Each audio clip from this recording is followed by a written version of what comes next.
আজকে কানারা বড় বড় রাজনীতিবিদ মুসলমান হওয়ার পরে যারা বলো যে ইসলামের পক্ষের রাজনীতির কথা বললে জিভবে বলে কুত্তে খিলেইবে, টানি ছিঁড়ি ফেলে বাড়ি যাবার দিবেন না।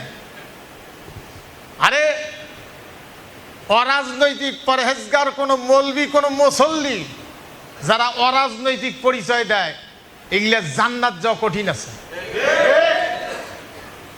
আমাদেরকে রাজনীতি করার জন্য আল্লাহ দুনিয়ায় পাঠিয়ে দিয়েছেন। সৃষ্টি করার আগেই ফেরেশতাদেরকে বলছেন যে দুনিয়া পরিচালনার জন্য আমার আইন দিয়ে দুনিয়া পরিচালনা করবে, জমিনে খেলাফতের দায়িত্ব পালন করবে, সংসদে চেয়ারম্যান মেম্বার এমপি মন্ত্রী হবে। ওয়াইজ ক্বালা রাব্বুকা লিল মালাইকাতি ইন্নী জাইলুন ফিল আরদি খলিফা, খলিফা পাঠাচ্ছি দুনিয়ায়। আল্লাহ রসুল দেখতেছেন আমার আলোচনা মানুষ শুনে বোঝে, দাওয়াত বোঝে, কিন্তু মানে না, মানে হলো আবু জেহেলেরটা। আল্লাহর কাছে দোয়া করলেন, আল্লাহ ওয়াজআললি মিন লাদুনকা সুলতানান নাসীরা, হে আল্লাহ আমাকে রাষ্ট্রীয় দায়িত্ব দাও, ক্ষমতা দাও।